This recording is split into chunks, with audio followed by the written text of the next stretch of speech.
साबिक वज़ीर आज़म शाहिद खान अब्बासी साहब हमारे साथ मौजूद है। भाई साहब बहुत शुक्रिया। तो back to back press conferences की गई हैं हुकूमती अरकान की तरफ से, एक के बाद एक प्रेस कॉन्फ्रेंस की गई।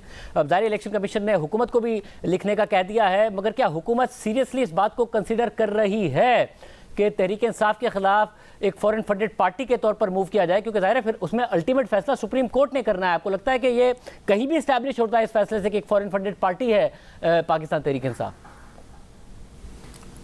देखिए, गुजारिश ये है कि इस मामले को परसू करना हुकूमत की जिम्मेदारी है, ये चॉइस नहीं है। इलेक्शन कमीशन ने अपनी रिपोर्ट दे दी है और वो बड़ी वाज़ेह रिपोर्ट है कि 150 करोड़ का कोई हिसाब इमरान खान नहीं दे सका। बाहर से पैसा आया, 351 बैरून मुल्क कंपनियों ने पैसा भेजा। पाकिस्तान का कानून कहता है कि आप मुकामी कंपनी से भी, पाकिस्तानी कंपनी से भी एक पैसा नहीं ले सकते। यहाँ 351 फॉरेन कंपनीज़ पीटीआई को, इमरान खान को पैसे भेज रही हैं। 34 फॉरेन नेशनल्स हैं, जिसमें ख़दशा ये है कि इंडियन और इजरायली शहरी भी शामिल हैं। फिर जो कानून है था उस वक़्त, जो आज भी जो PPO 2002 है, उसमें फॉरेन एडेड पार्टी की डेफिनेशन बड़ी क्लियर है। फॉरेन फंडेड नहीं, फॉरेन एडेड पार्टी, यानी वो जमात जिसको गैर मुल्की मदद हासिल है। उसमें डेफिनेशन बड़ी क्लियर है कि अगर कोई फॉरेन गवर्नमेंट, कोई फॉरेन पॉलिटिकल पार्टी या कोई शख्सियत से पैसा लेकर आप मुल्क में सियासत करते हैं तो आप फॉरेन एडेड पार्टी बन जाते हैं, आप पे कानून का इतलाक़ होता है। तो आज इमरान खान ये हिसाब दें कि वो किससे पैसे लेते रहे, क्यों लेते रहे, किस मकसद के लिए पैसे इस्तेमाल हुए। ये कानून वैसे नहीं बनते, कानून इसलिए बनते हैं कि कोई बैरून मुल्क से पैसा लेकर पाकिस्तान के मामलात पर असरअंदाज ना हो। और यहाँ तो जो पार्टी का चेयरपर्सन है वो मुल्क का वज़ीर आज़म भी रहा, जो उसके लोग उस जमात में थे वो हर इस मुल्क के अहम ओहदे पर फाइज रहे। उनमें से अब जमात जो है, इमरान खान अगर उसके हाथ साफ होते वो पहले दिन ही आके रिकॉर्ड दे देता। वो कहता था ये आपने मांगा है, ये मेरे अकाउंट्स हैं, ये उसका रिकॉर्ड है। 8 साल में एक रिकॉर्ड भी इमरान खान ने नहीं दिया। हर कोशिश की कि इस मामले को तूल दी जाए, इस मामले को दबाया जाए, इसको डिफ्लेक्ट किया जाए, इसको रोका जाए। हर कानूनी गैर कानूनी हरबा इस्तेमाल किया, इलेक्शन कमीशन पर इल्ज़ामात लगाए।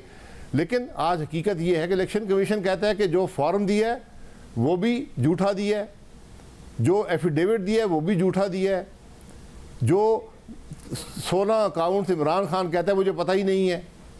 मगर भाई साहब, ये सारी जो मज़ाक़ा खेज बातें हैं, अगर आपके हाथ साफ होते, पहले ये एक हफ्ते का मामला था। मगर भाई साहब, आप लोगों का मांगा था ECP ने, जमा करवा देते। मगर आप लोगों के केसेस भी हैं, पीपल्स पार्टी और आपका केस भी इलेक्शन कमीशन ऑफ पाकिस्तान में है, स्क्रूटनी कमेटी उसको भी स्क्रूटनाइज कर रही है। आपको यकीन है कि ये जो बेकायदगियां हैं ये आपके अकाउंट्स में नहीं आएगी? आप मुतालबा करेंगे कि आपका भी फैसला फौरी कर दें, क्योंकि वो यही मुतालबा कर रहे हैं कि आप लोगों का फैसला भी फौरी किया जाए? हमारा फैसला भी कानून के मुताबिक उसकी स्क्रूटनी करके, जो भी तरीकाकार है, हमसे जो मांगेंगे इन्फॉर्मेशन हम दे देंगे। ये हम PTI नहीं है, इमरान खान नहीं है कि 8 साल में एक रिकॉर्ड नहीं दिया। ये सारी जो रिपोर्ट बनी है ये स्टेट बैंक के रिकॉर्ड से और जो फॉरेन डिस्क्लोजर होता है बैरून मुल्क उसके रिकॉर्ड से बनी है। और ये सिर्फ 2014 तक है, 5 साल का अरसा है। 5 साल में हर एफिडेविट, हर फॉर्म 1 जो इमरान खान ने अपने सिग्नेचर से जमा करवाया है वो गलत है और जैली है, फॉल्सिफिकेशन है उसके अंदर। तो अब 2014 के बाद क्या होता रहा वो तो एक और कहानी है। बस अब अगर आपके बात ना समझे, वैसे ज़ाहिर जो ख़ास तौर पर जो फाइनेंशियल टाइम्स की स्टोरी आई, जो वुटान क्रिकेट का मामला है, वो तो बड़ा मामला है। आपके अकाउंट्स में कोई ऐसी बाकायदगियाँ नहीं आएंगी कि किसी बैरूनी कंपनी से पाकिस्तान पैसे ट्रांसफ़र कराने के लिए पैसे हों, फिर उसमें किसी शेख के पैसे निकल आएँ? इस किस्म के आप कॉन्फिडेंट हैं? क्योंकि जब आप तहरीक इंसाफ के खिलाफ एक्शन लेने जा रहे हैं, आपको अपना भी कॉन्फिडेंस है कि जो रिवायत आप शुरू करेंगे उस रिवायत के विक्टिम आप खुद भी नहीं बन रहे होंगे आगे जाके? जी बिल्कुल, जो हमारा रिकॉर्ड है उनके पास हमने दिया है, मज़ीद मांगेंगे मज़ीद दे देंगे, उसमें कोई बेकायदगी है उसको एक्सप्लेन कर देंगे। ये यही तरीका कार होता है। तो इमरान खान ये एक्सप्लेन कर देना आज। जो भूटान क्रिकेट के आरिफ नकवी साहब हैं, उन्होंने खुद फरमाया है कि मैं क्रिकेट मैच करवाता था, मैं वहाँ पर चैरिटी के लिए फंड रेजिंग करता था, और मैंने वो इमरान खान साहब को भी कुछ पैसे दिए हैं, दीगर लोगों को भी दिए हैं। लेकिन ये जो अकाउंट्स हैं ये चैरिटी के अकाउंट्स नहीं है। ये 55 करोड़ रुपया भूटान क्रिकेट से पीटीआई के अकाउंट में आया है, जिसको डिक्लेयर नहीं किया गया। इसका जवाब है किसी के पास? ये सिर्फ एक ट्रांजैक्शन की बात कर रहा हूँ, यहाँ सैकड़ों ट्रांजैक्शनें हैं। यहाँ पर 150 करोड़ रुपए का मामला है जो सामने आया है। फॉर बैरून मुल्क कंपनियां बनाई गई, यहाँ पर अपने मुलाजमीन के नाम पर अकाउंट खोले गए, वो करते रहे। कौन सा गैर कानूनी काम है जो यहाँ पर नहीं हुआ? अगर वही कानून इतलाक करें जो हम पे हुआ, तो आज इमरान खान के सारे हवानी को जेल में होना चाहिए। मगर भाई साहब, बगैर इल्जाम के, बगैर सबूत के जेलों में डाला गया। भाई साहब, आज तो सबूत भी मौजूद है, इल्जामात भी मौजूद हैं, मगर भाई साहब इलेक्शन कमीशन की रिपोर्ट भी है। भाई साहब, मैं दो केसेस को कंपेयर नहीं कर रहा हूँ, मगर फिर भी ये मिसाल देते हुए कि हम 2017 से एक ऐसी सिचुएशन भुगत रहे हैं कि पाकिस्तान में एक इलेक्टेड प्राइम मिनिस्टर को, जिसका करोड़ से ऊपर वोट था, डिस्क्वालीफाई कर दिया गया एक रिसीवेबल सैलरी की वजह से, जो उसने लेनी नहीं थी। कंपनी 2014 में बंद हो गई थी। अब एक और प्राइम मिनिस्टर रह चुके हैं, पॉपुलर लीडर हैं, 1.5 करोड़ से ज़ायद वोट लिया है। और ज़ाहिर मुल्क में जो पॉपुलर लीडरशिप है वो आसानी से नहीं पैदा होती है, एक एसेट होती है मुल्क का। ममनुआ फंडिंग है, वो जब्त हो जाए, ये एक अलग मामला है। मगर एक पार्टी को फॉरेन फंडेड साबित करके उस पर बैन लगाने अगर आप जाएंगे, या इमरान खान साहब को डिस्क्वालीफाई कराने अगर आप जाएंगे, जो कि हनीफ अब्बासी साहब की प्ली थी और वो इलेक्शन कमीशन के फैसले से ही उसको नत्थी कर दिया गया था, तो आप समझते हैं कि आगे ही बढ़ रहे होंगे हम। आज ये डिस्क्वालीफाई होंगे, एक नई रिवायत खुलेगी, कल को और डिस्क्वालीफाई हो रहे होंगे। तो पीछे जाने की जरूरत नहीं है हमें, कि जो माजी के गलत फैसले हुए कम से कम अदालत से इस्तदा करें कि उन्हें ख़त्म करें, आगे बढ़ें, मुल्क की पॉपुलर लीडरशिप को अवाम ही मुस्तरद करे, अवाम ही इलेक्ट करे, बजाय इसके कि इस तरीके से वो उन पर बैन लग रहा हो या वो डिस्क्वालीफाई हो रहे हो। देखिए, हनीफ अब्बासी साहब का केस जो है, अब उस पर भी फैसला करना पड़ेगा। उस वक्त कहा गया था कि जब इलेक्शन कमीशन की रिपोर्ट आ जाएगी इस पर फैसला हो जाएगा।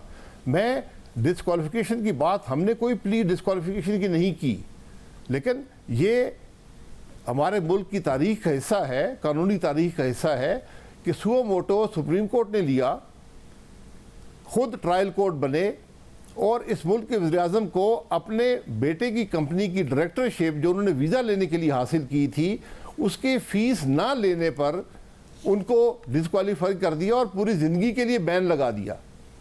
तो आज इंसाफ का तकाजा ये है कि जब एक और सियासी जमात के सदर के ख़िलाफ़ इतना वाज़ेह सबूत 150 करोड़ रुपए के कम अज़ कम रकम जो है, जिसका कोई हिसाब वो नहीं दे पाए, जिसका उन्होंने हर कानून मुल्क का इलेक्शन लॉज तोड़े हैं, तो उनको जवाब तो देना पड़ेगा। अगर नवाज शरीफ साहब ताहियात डिस्क्वालिफिकेशन हो सकते हैं फीस ना लेने पर चंद हज़ार रुपए की, तो फिर इमरान खान जो 150 करोड़ का हिसाब नहीं दे पाया, जिसने हर कानून तोड़ा, बैरून मुल्क कंपनियों से पैसे लिए, शख्सियात से पैसे लिए, तो क्या उस पर कौन सा कानून लागू होगा? वो तो फिर कितनी दफ़ा ताहियात उसको आप डिस्क्वालीफाई करेंगे। मगर इलेक्शन आज तकाजा इंसाफ का है। मगर आज इस बात की क्लैरिफिकेशन इमरान खान साहब खुद दे दें। मगर दूसरों को इल्जामात लगाते रहे हैं, धमकियां देते रहे हैं, जेलों में डालते रहे हैं, जरा आज हिसाब तो देना कि आपके कानून का इतलाक क्यों ना हो, आप पे मनी लॉन्ड्रिंग क्यों ना लगे। जो आपके 16 के अकाउंट्स हैं, जिसको आपके पार्टी के सीनियर ओहदेदार चलाते रहे हैं, क्या आज उनको जेल में नहीं होना चाहिए? आपने तो कह दिया मेरा इन अकाउंट से कोई ताल्लुक नहीं है। अकाउंट में बैरून मुल्क से पैसा भी आया, इस्तेमाल भी हुआ। जो इलेक्शन कमीशन ने फैसला देना है बड़ी संगीन और गहरी है। मतलब इलेक्शन कमीशन ने गिल्ट डिटरमिन कर दिया, शो कॉज कर दिया, वो फैसला देगा। मगर दो चीज़ें आपके हाथ में है ना, एक तो जाहिर है वो हनीफ अब्बासी साहब का मामला है। क्या आप वो 62 के आर्टिकल 62 के तहत डिस्क्वालिफिकेशन के लिए इमरान खान साहब के लिए आप जाएंगे, या फिर जो दूसरा मामला है कि वफाकी हुकूमत ये फैसला कर सकती है कि फॉरेन एडेड पार्टी के तौर पर मूव करना है या नहीं करना, जाहिर अल्टीमेट फैसला सुप्रीम कोर्ट ने इस पर करना, ये दो काम आप करेंगे या आप इलेक्शन कमीशन पर ही छोड़ेंगे कि शो कॉज कर दिया है, फिर इलेक्शन कमीशन देखेगा उन्होंने क्या फैसला करना? जी शाहजेब साहब, ये अनप्रेसिडेंटेड कानूनी सिचुएशन है।